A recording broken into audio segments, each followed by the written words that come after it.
कामतानाथ जी के दर्शन और कामदगिरी की परिक्रमा करने के बाद अब अगला नंबर था हनुमान धारा के दर्शन करने का, क्योंकि चित्रकूट आए हैं तो हनुमान धारा का दर्शन करना तो बनता ही बनता है। परिक्रमा करने में बहुत ज़्यादा थकान हो गई थी, लेकिन मैंने पूरा मन बना लिया था कि आज तो दर्शन करना ही है। तो मैं पहुंच गई सीधे हनुमान धारा। और ये देखिए, ये रहा हमारा वो स्पॉट जहाँ पे हमको जाना है। यहाँ पे ट्रॉली की भी व्यवस्था है, लेकिन बहुत लंबी लाइन थी, तो मैंने डिसाइड किया कि मैं सीढ़ियों के रास्ते ही खुद चढ़ कर के जाऊँगी ऊपर। फिर हिम्मत बांधते बांधते पहुंच गए ऊपर, और रास्ते में पूरे रास्ते बंदरों का बहुत बोलबाला था।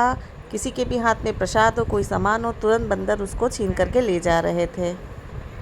चढ़ते वक्त मैं उतरते हुए लोगों के मन में आनंद को देख रही थी कि वो कितना स्मूथली उतर रहे हैं, तो मुझे लगा कि चलो चढ़ते वक्त दिक्कत हो रही है, पर उतरते वक्त मुझे भी ऐसा ही आनंद वाली फीलिंग आएगी। और ये देखिए, बंदर चिट चैट कर रहे हैं और लोगों के सामान जो लेकर आए हैं उसको ठिकाने लगा रहे हैं। कुछ सीढ़ियाँ चढ़ने के बाद काफ़ी ऊपर हम आ गए, और यहाँ से पूरी सिटी का नज़ारा दिख रहा था, जो कि बहुत ही अमेजिंग व्यू था। रोड्स और हरे भरे खेत बहुत सुंदर लग रहे थे, लेकिन अभी और रास्ता चढ़ना बाकी था। अभी बहुत ढेर सारी सीढ़ियाँ थी जो मुझे चढ़नी थी।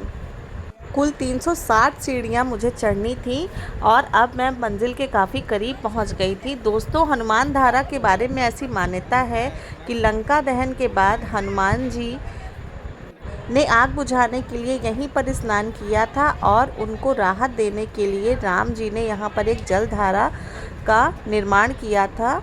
आज भी यहाँ पर हनुमान जी की मूर्ति पर बाएं भाग पर एक जलधारा बहती है और पहाड़ में ही विलीन हो जाती है, और कहते हैं कि इस जलधारा के जल को ग्रहण करने से सारे रोग और दोष मुक्त हो जाते हैं। देखिए, यही है वो जलधारा जिसे हनुमान धारा कहते हैं, इसीलिए इसका नाम हनुमान धारा है। लंका दहन के बाद हनुमान जी ने यहीं पर अपने पूंछ में लगी हुई आग को बुझाई थी और उन्हें राहत मिली थी।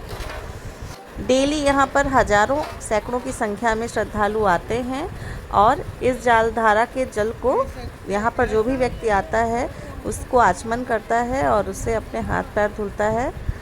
और आप आइए, चलते हैं आपको लेकर सीधे मुख्य मंदिर के अंदर।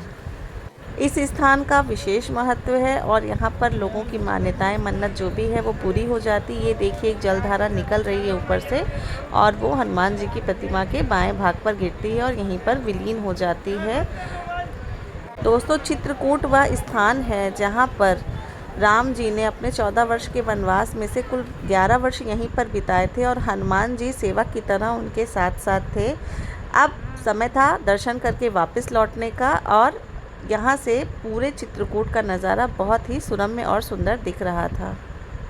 और जैसा मैंने सोचा था, उतरते वक्त ठीक वैसा ही हुआ। उतरते वक्त तो पता ही नहीं चला कि कब 360 सीढ़ियाँ ख़त्म हो गईं।